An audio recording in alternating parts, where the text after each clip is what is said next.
Welcome student in my YouTube channel Shiva Upadhyay bio classes. कैसे हैं आप सभी लोग? आई होप आप अच्छे होंगे। हम लोग आज क्लास 9 बायोलॉजी का चौथा लेक्चर पढ़ेंगे। तीसरा लेक्चर आप लोगों ने कल देखा था। हमने आपको समझाया कि क्या डिफरेंस था यूनिसेलुलर और मल्टीसेलुलर ऑर्गेनिज्म में। हमने आपको उसमें एग्जाम्पल के माध्यम से कुछ क्वेश्चन जो इम्पोर्टेंट आपके आते हैं उसको लेकर के समझाया था। आइए हम लोग आज बात करेंगे चौथे लेक्चर में, जिसमें आपको देखने को मिलेगा on the basis of the nuclear organisation. ये दो प्रकार के होंगे, आगे हम बात करेंगे।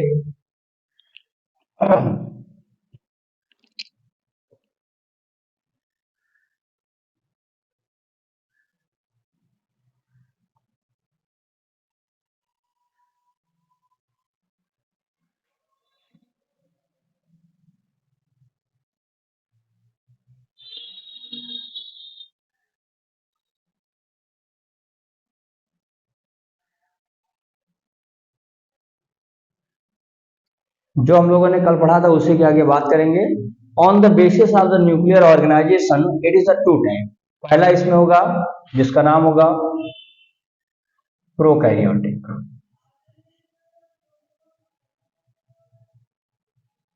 प्रोकैरियोटिक होगा। दूसरे की हम बात करेंगे यहां पे यूकैरियोटिक सेल्स की बात करेंगे।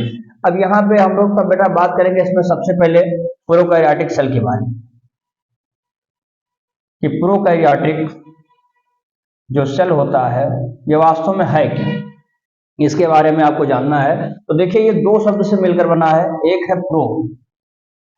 प्रो मीन्स होता है, आप जानिएगा, बिफोर लिख सकते हैं यानी पहले, या फिर आप इसको फास्ट भी लिख सकते हैं, बिफोर या फास्ट। फिर लगाएंगे इसमें प्लस कैरियोटिक यानी कैरियन। दो शब्द से मिलकर बना है, एक प्रो से है एक कैरियन से है। प्रो मीन्स होता है बिफोर या फास्ट, कैरियन का मतलब होता है न्यूक्लियस। अर्थात इसमें हम ये कह सकते हैं कि कोई भी ऐसा ऑर्गेनिज्म होना चाहिए, यानी organism which have the fast nucleus, there is a no true nucleus, उसके अंदर फास्ट न्यूक्लियस पाया जाता है। उसी को हम लोग क्या बात करते हैं, प्रोकैरियोटिक सेल के नाम से जानते हैं। अब इसके कुछ इंपॉर्टेंट फैक्ट होंगे, यहां लिख सकते हैं उसके इंपॉर्टेंट प्रॉपर्टीज। क्या इंपॉर्टेंट बातें इसकी हैं, उस इंपॉर्टेंट बातों को यहां पर हम लिखेंगे। जैसे मैं पॉइंट वाइज लिख देता हूं यहां पे, जैसे बता देंगे it is a single cell. एक सिंगल सेल से बनते हैं, एक ही सेल से बनेंगे। अर्थात जो मैंने कल आपको बताया था लाइक दिस, एक सेल से ही इनके शरीर का निर्माण हो रहा है। तो पहली बात हम रखेंगे कि हम प्रोकैरियोटिक सेल में क्या बात करेंगे कि यह सिंगल सेल के होते हैं। दूसरी बात हम इसमें रखेंगे यहां पे बेटा, इसमें क्या होगा, इट हैज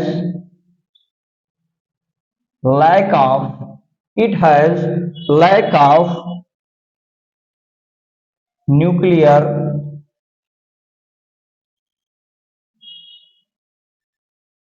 मेम्ब्रेन। यानी हम बताएंगे कि इसके पास न्यूक्लियर मेम्ब्रेन नहीं होता है। जैसे कि अगर मान लेते हैं कि ये एक हमारा, मान लेते हैं ये सेल है, इस सेल में यहां पर एक सेल के ऊपर जो लिक्विड है इसको हमने बता दिया कि ये क्या है, साइटोप्लाज्म है। इसको आप बता दिए कि न्यूक्लियस होता है। न्यूक्लियस के अंदर जो भाग होता है इसको न्यूक्लियोलस कहते हैं। और इस न्यूक्लियस में जो लिक्विड पाया जाता है उस लिक्विड का नाम होता है न्यूक्लियोप्लाज्म। न्यूक्लियोप्लाज्म कहते हैं। और इस न्यूक्लियस के चारों तरफ की जो बाउंड्रीज होती हैं, इस न्यूक्लियस के चारों तरफ की ये जो बाउंड्रीज होती हैं, इसी को हम बोलते हैं न्यूक्लियर इन मेम्ब्रेन। तो ये जो है यहाँ पर न्यूक्लियर मेम्ब्रेन क्या होता है, नहीं पाया जाता। वही हमने लिखा है लैक ऑफ न्यूक्लियर मेम्ब्रेन, यानी न्यूक्लियर मेम्ब्रेन यहाँ पे बेटे क्या होते हैं, एब्सेंट होते हैं, उसी की बात हमने किया। लैक होते हैं, कम होते हैं। अब हम बात करेंगे यहाँ पर उसी के आगे चलेंगे कि इसमें प्रिमिटिव ऑर्गेनाइजेशन होता है, किसका? जेनेटिक मटेरियल का।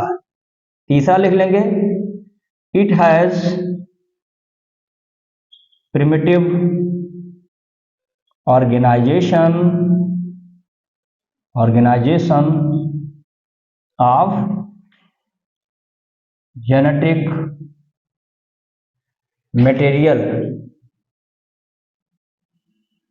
यानी इसके पास हम बताएंगे कि जो हमारा यहाँ पे ये है जेनेटिक मटेरियल क्या होते हैं, इनका जो अवस्था कैसी होती है? प्रिमिटिव अवस्था में होती है। अब यहाँ पे आप सोचिए जेनेटिक मटेरियल जैसे शब्द को हमने कहा है, तो इसको थोड़ा समझ भी लेते हैं। यहाँ पे जेनेटिक मटेरियल हमने क्या कहा, तो जो यहाँ पे जेनेटिक मटेरियल आपने लिखा है, इसको हम शॉर्ट फॉर्म में यहाँ पर जीएम ऐसा कर देते हैं आपको समझने के लिए। तो जेनेटिक मटेरियल स्पेशली हम देखेंगे तो यहाँ बात कर लेंगे दो चीज की, एक हम डीएनए की बात यहाँ कर देंगे और एक यहाँ पे आरएनए की बात कर देंगे। बहरहाल ये सब डीप क्लासेस और अच्छे मिलेंगे आपको, लेकिन यहाँ पर आपको बस हल्का हल्का जानकारी रखना है कि होते क्या है, इसका मतलब क्या होता है। तो डीएनए मतलब हो गया हमारा, आरएनए ये अलग अलग होते हैं। ये होता है डीऑक्सी राइबो न्यूक्लिक एसिड, ये हो जाता है राइबो न्यूक्लिक एसिड। तो यानी हम इसमें ये बता दिए हैं कि डीएनए और आरएनए स्पेशली अगर इसको मिलाकर हम बात करते हैं तो ये हमारे जेनेटिक मटेरियल के रूप में जाने जाते हैं, जो इसमें कैसे होते हैं? प्रिमिटिव होते हैं, बहुत पुराने होते हैं। तो इसी को हमने कहा। अगले पॉइंट की हम बात करेंगे, यहाँ पे चौथा पॉइंट हम बात करेंगे। देखिए चौथे पॉइंट में आप बताएंगे कि इसमें हमारा एक प्रकार से जो न्यूक्लियर रीजन होता है, कहाँ न्यूक्लियर होगा, ये फिक्स नहीं होता है। यानी हम बोल देंगे undefined nuclear region are found card, उसको क्या कहते हैं? कार्ड। यहां बता देंगे, उसी को हम लोग बोलते हैं, यहां पे लिख देता हूं मैं, कार्ड न्यूक्लियोइड के नाम से जानते हैं। यानी कि उसको हम क्या बोलते हैं? न्यूक्लियोइड कहते हैं। किसको? जहां पर न्यूक्लियर रीजन इनका अच्छा ये है क्या? प्रोकैरियोटिक है, तो इनके पास कोई फिक्सेबल यानी फिक्स जगह नहीं कि कहां पर न्यूक्लियस होगा, कहां पर न्यूक्लियर मेम्ब्रेन होगा। तो ये कह रहा है कि इसके पास अनडिफाइंड न्यूक्लियर रीजन होता है, न्यूक्लियस का अपना फिक्स जगह नहीं है। इसी अवस्था को हम बोलते क्या है? न्यूक्लियोइड के नाम से जानते हैं। तो वही चीज हमने यहाँ पे लिख दिया है कि न्यूक्लियोइड क्या होते हैं। अच्छा ये होता क्या है, ये होते क्यों है? क्योंकि यहाँ लिख भी लेंगे आगे, due to absence of nuclear membrane। इसमें हम लोग क्या बता रहे हैं? क्योंकि इसके ऐसा क्यों हो रहा है? अनडिफाइंड न्यूक्लियर रीजन जो होते हैं, इसको हमने कहा न्यूक्लियोइड। ये अनडिफाइंड न्यूक्लियर ऐसा क्यों हो रहा है? यानी कि उसके बाहर क्या नहीं है? न्यूक्लियर मेम्ब्रेन नहीं है। जैसे मैं आपको उदाहरण देता हूँ, न्यूक्लियर मेम्ब्रेन के न रहने से कोई ये चीज फिक्स नहीं है, ये अपने जगह को फिक्स नहीं कर पा रहा। जैसे किसी भी घर में बच्चे को अगर हम चाहते हैं कि वो आगे बढ़े और अच्छे से रहे, एक संस्कारी रहे और सबका कहना माने, तो उसमें क्या होता है? उसमें सबसे बड़ा प्ले कौन करता है? रोल पेरेंट्स करते हैं। अब सपोज मान लीजिए किसी भी घर में पेरेंट्स अगर थोड़ा सा लूज हैं, थोड़ा सा उसको लचीले हैं, तो उस बच्चे में आप देखेंगे तो उसको फ्रीडम बहुत हो जाती है। वो जब डरेगा ही नहीं तो कंट्रोल में नहीं रहने वाला है। मन करेगा कभी यहाँ जाएगा, कभी चौराहे घूमेगा, कभी मैच खेलेगा, कभी फ्रेंड के साथ घूमेगा। तो ये सब क्यों हो रहा है? क्योंकि पेरेंट्स उसके इज नॉट अ स्ट्रिक्ट। वो स्ट्रिक्ट है अगर, तो बच्चे को अच्छे से कंट्रोल किया जा सकता है। ठीक उसी तरह से यहाँ पर भी होता है। अगर न्यूक्लियर मेम्ब्रेन जो बाहरी वातावरण उसका अच्छा नहीं है, तो अंदर का जो भी कुछ होगा वो ठीक ठाक नहीं होगा, निश्चित है। वो कभी इधर जाएगा, कभी उधर जाएगा। तो वही यहाँ पर देखने को मिल रहा है, न्यूक्लियर जो रीजन है, it is not a fix due to absence of the nuclear membrane. Nuclear membrane बाहरी उसका जो आवरण है वो है ही नहीं यहाँ पे। तो ये हमको देखने को मिल रहा है, और उसी अवस्था को हम बोलते क्या है? That is called as the nucleoid के नाम से जानते हैं। आप लोग इसका स्क्रीनशॉट लेना चाहते हैं तो ले लीजिए, हम आगे अगला टॉपिक शुरू करेंगे।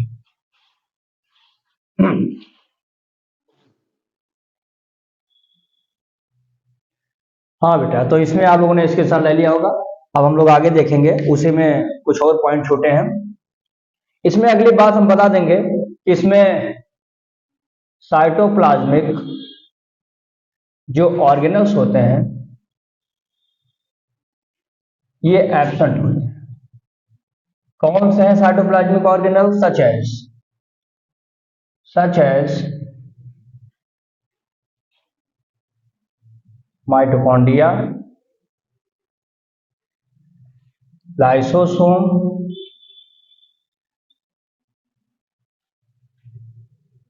न्यूक्लियोलस, आगे बता देंगे इंडोप्लाज्मिक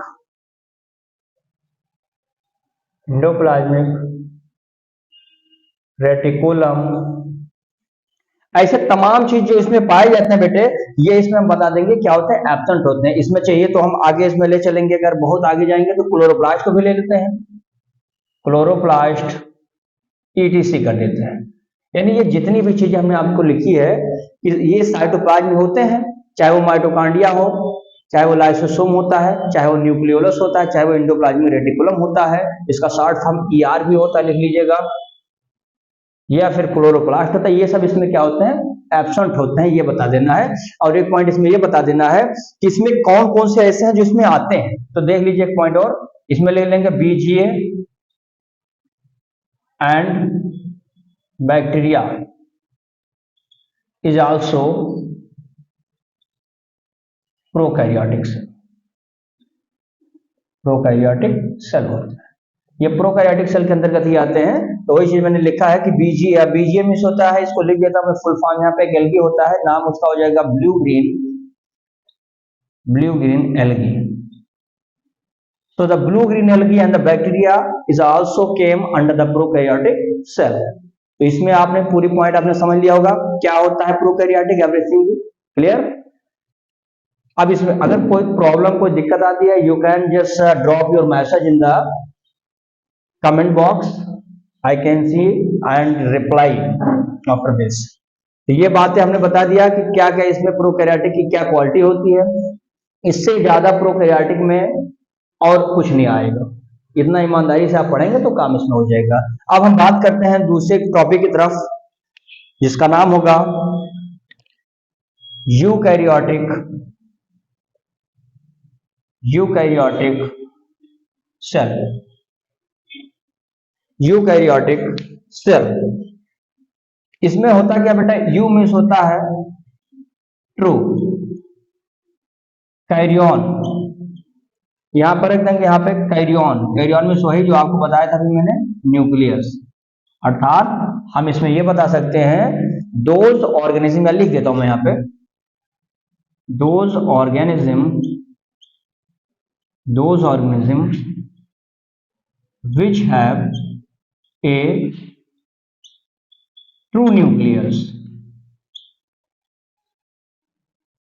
ऐसे कोई भी ऑर्गेनिज्म जिसके पास क्या होता है, ट्रू न्यूक्लियस होते हैं, यानी सब कुछ इसमें होगा, न्यूक्लियस होगा, न्यूक्लियर मेम्ब्रेन होंगे, जितने भी साइटोप्लाज्मिक हमारे ये कंटेंट्स है जिसको मैंने आपको लिखाया है, ये सभी चीजें इन सब के आउटर सरफेस पर देखेंगे तो इनकी एक लेयर होगी, सब कुछ इसमें पाए जाते हैं। तो वही चीज में डेफिनेशन में दिया कि those organism which have a true nucleus, इसको हम क्या कहते हैं, इसमें बता देंगे कि ये सब चीजें पाई जाती हैं। दूसरा बात हम इसमें करेंगे, इसमें जो होता है बेटा कि वेल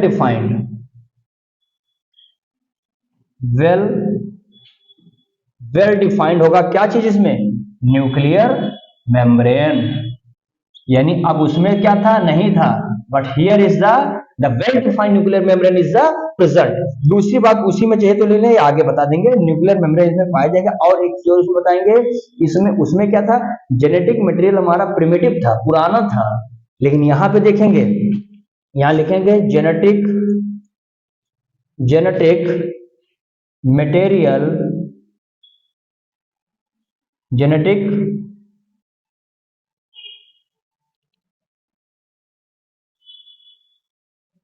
यहां पर देखेंगे जो जेनेटिक मटेरियल हमारा होगा कैसा होगा, जेनेटिक मटेरियल बता देंगे दो हो सकते हैं, टू आर मोर बता देंगे कैसे, जो भी कैसे होंगे, लीनियर DNA, इसमें क्वाइल्ड नहीं है, इसमें जो डीएनए होगा वो लीनियर होगा, एक भी हो सकते हैं, एक से ज्यादा भी हो सकते हैं, वो चीजें इसमें हम क्या कर सकते हैं, आराम से दे सकते हैं। अब इसमें आगे, अच्छा डीएनए मॉलिक्यूल यहाँ लिख लीजिए, डीएनए मॉलिक्यूल की बात करेंगे। अब अच्छा सब चीजें सब न्यूक्लियस में होती हैं, ध्यान दीजिएगा। इसमें आप बता देंगे नेक्स्ट पॉइंट में कि इसमें होता क्या है, कि जो एग्जाम्पल में रख देंगे, प्लांट्स हो सकते हैं आपके, इसमें आपके एनिमल्स हो सकते हैं, या इसमें आप रख सकते हैं स्पेशली किसको, फंजाई को रख सकते हैं बेटा, इसमें आप रख सकते हैं किसको, प्रोटोजोआ को रख सकते हैं।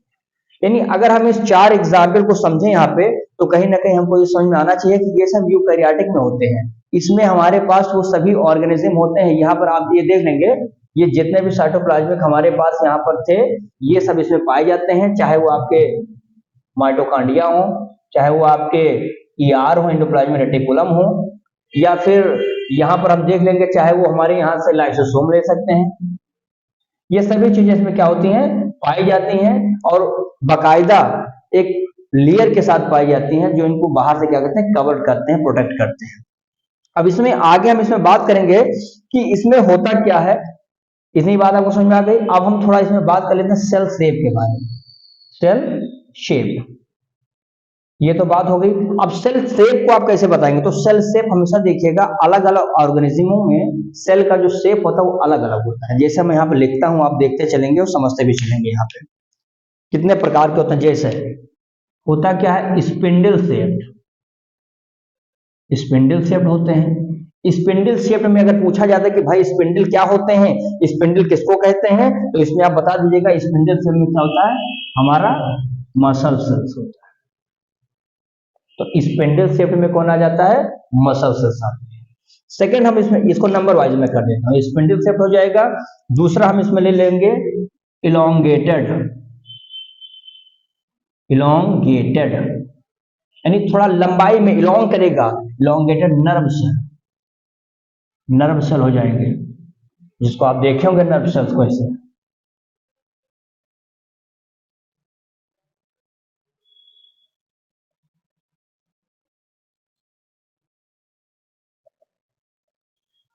तो जनरली मैं आपको समझाने के लिए बता देता हूं, यहाँ पे ये सब क्या हो जाते हैं, नर्व सेल हो जाते हैं, ठीक है ना।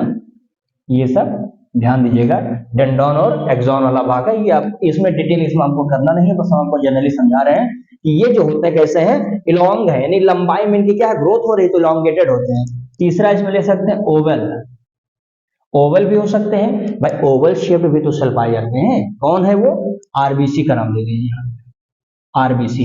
आरबीसी का फुल फॉर्म क्या होता है, रेड ब्लड सेल, वो भी लिख लीजिए यहाँ पे, रेड ब्लड सेल पता होना चाहिए।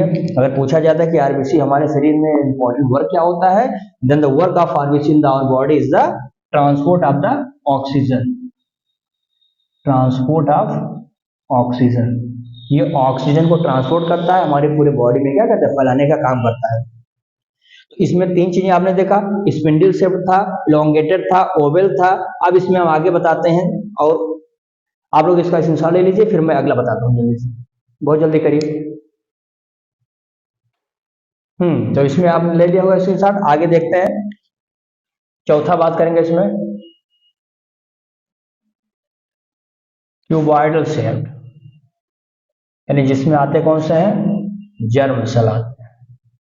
जर्म सेल में कौन आते हैं बेटे, इसको हम रिप्रोडक्टिव सेल भी कह सकते हैं, यानी जिसमें स्पर्म्स एंड ओम की बात आप करते हैं, ठीक है ना। ये हो सकता है क्यूबॉइडल सेल, आप देखेंगे इसको तो ये आपको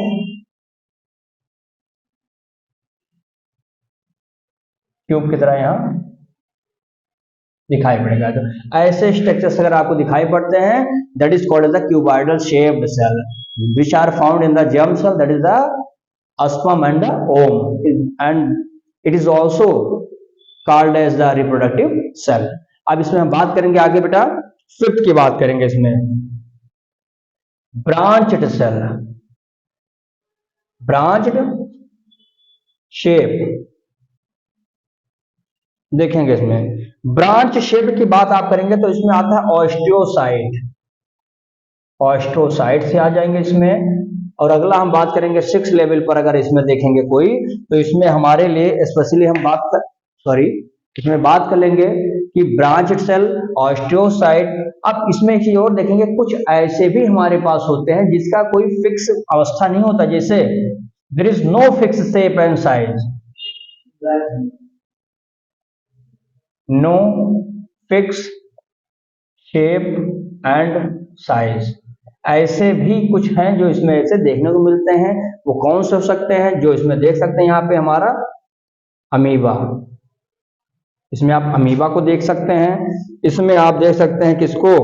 WBC को भी देख सकते हैं। तो ये दोनों जो ऐसे होते हैं, कल मैंने इनको एक्सप्लेन भी किया था कि अमीबा, WBC, इनका कोई फिक्स शेप और साइज नहीं होता है, तो इनका भी अपना एक शेप हो जाएगा। इतने प्रकार के शेप अगर आप समझते हैं तो समझ लीजिए थोड़ा बहुत काम इसमें हो जाएगा। अब हम आगे बात करेंगे इसमें अगले टॉपिक की तरह, जिसका नाम हो जाएगा, ये हो गया शेप के लिए। अब अगला हो जाएगा सेल की साइज। सेल की क्या हो जाएगी इसमें? साइज। सेल की साइज की बात हम करेंगे इसमें। तो देखिए, सबसे अगर हम स्मॉलेस्ट सेल की बात आपसे करें, स्मॉलेस्ट सेल, तो आपको पता होना चाहिए स्मॉलेस्ट सेल में कौन आता है? PPLO आता है, PPLO, या इसी को हम लोग माइकोप्लाज्मा भी कहते हैं, या इसका पूरा नाम एक और जान लीजिए, pleuro pneumonia like organism. Pleuro pneumonia like organism होता है, या इसी को हम लोग माइकोप्लाज्मा भी कहते हैं, दोनों जाने रखिएगा। माइकोप्लाज्मा, कुछ भी इसमें आप कह सकते हैं कि हाँ ये हो सकता है, इसमें कोई दिक्कत नहीं। जिसमें अगर आपसे पूछा जाता है क्या है, तो 0.1 से लगाकर 0.5 माइक्रोमीटर, कितना इसका क्या होता है? साइज होता है, रेंज होता है। तो यहां तक हम देख सकते हैं कि जो सेल शेप में सबसे स्मॉलेस्ट क्या हो जाएगा? ये हो जाएगा। आगे इसमें हम बात कर लेंगे कि अगर आपसे पूछा जाए कि बैक्टीरिया जो होता है, बैक्टीरियल सेल है, बैक्टीरियल जो सेल होते हैं, इसका भी अपना एक फिक्स शेप साइज होता है, जिसमें हम बता सकते हैं 0.5 से लेकर के 5 माइक्रोमीटर, इतना इसका बैक्टीरियल सेल हो जाएगा। फिर इसमें हम बात कर सकते हैं जिसमें ह्यूमन आरबीसी का फुल फॉर्म अभी कुछ देर पहले आपको मैंने बताया था बेटा, कितना होता था? तो सॉरी, कितना नाम था आरबीसी का? Red blood cell. तो ये कितना होता है? तो लिख सकते हैं इसको 7 से लेकर के कितना? 20 माइक्रोमीटर के अंतर्गत हम इसको रख सकते हैं। ह्यूमन का जो लीवर है बेटा, ह्यूमन लीवर एंड किडनी, आप दोनों की बात करेंगे। ह्यूमन लीवर एंड किडनी जो होते हैं, अच्छा एक क्वेश्चन आता है कि सबसे ज्यादा more dividing part in the human body is called as the liver, सबसे ज्यादा डिवाइड करने वाली यही है। तो ये हमारे लिए सबसे इंपॉर्टेंट डिवाइड करने वाली सेल होती है। अगर पूछा जाता है कि क्या है, तो बता देंगे 20 से कितना? 30 मिलीमीटर हो जाएंगे। और एक लास्ट इसमें बता देंगे नर्व सेल। नर्व सेल आप जानते हैं कि नर्व सेल का बहुत बड़ा अहम रोल होता है। लगभग कितना होता है ये? 90 से लगा करके 100 सेंटीमीटर इन साइज। देखिए, सबसे ज्यादा अगर आपसे पूछा जाता है तो इसमें कौन आता है? Nerve cell. अब नर्व सेल आपको पता है सबसे ज्यादा इसकी जो यूनिट्स होती है, न्यूरॉन्स, सबसे ज्यादा कह सकते हैं कि हमारे ब्रेन में होती हैं, सबसे कम डिवाइड होती हैं। इसीलिए आपसे कहा जाता है कि बेटा हेलमेट वगैरह पहन के चलिए, एक्सीडेंट वगैरह होता है तो बॉडी के बहुत पार्ट टूट टाट जाएंगे, ठीक है, maybe it can repair, but if the यहां अगर कोई डैमेज हुआ, so I don't think the person can be improve again, क्योंकि इसमें थोड़ी दिक्कत आएगी, क्योंकि ये डिवाइड जल्दी करेंगे नहीं। तो डिवाइड नहीं करेंगे तो जाहिर सी बात है कि हमारे पूरे के पूरे सिस्टम को क्या कर देंगे? हिला देंगे।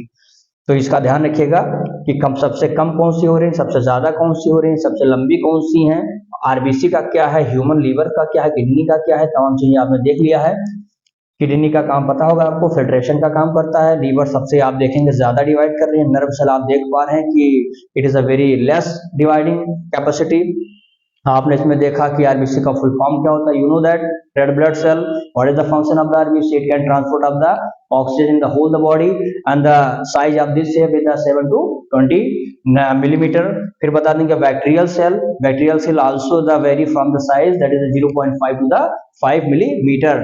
And if we are talking about the smallest cell in the Then you can say that the PPLO, that is a pleuropneumonia like organism, or the mycoplasma आप बोल सकते हैं. The range of this one the 0.1 to 0.5 micrometer.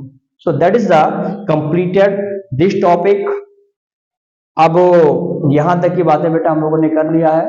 मुझे उम्मीद है कि आप लोगों ने अच्छे से समझा होगा, पढ़ेंगे बहुत अच्छा समझ में आया होगा. तो इतना आप लोग पढ़ेंगे, रिवाइज करेंगे, और हमारे चैनल को आप सब्सक्राइब करिए, शेयर करिए, जिससे हम और ज़्यादा आप लोगों से कनेक्ट हो पाएँ और आप लोगों के लिए अच्छे अच्छे नोट्स, अच्छे अच्छे टॉपिक यहाँ पर ला सकें और आप लोग उसका भरपूर आनंद ले सकें. अच्छे से पढ़िए. तब तक के लिए धन्यवाद, शुक्रिया.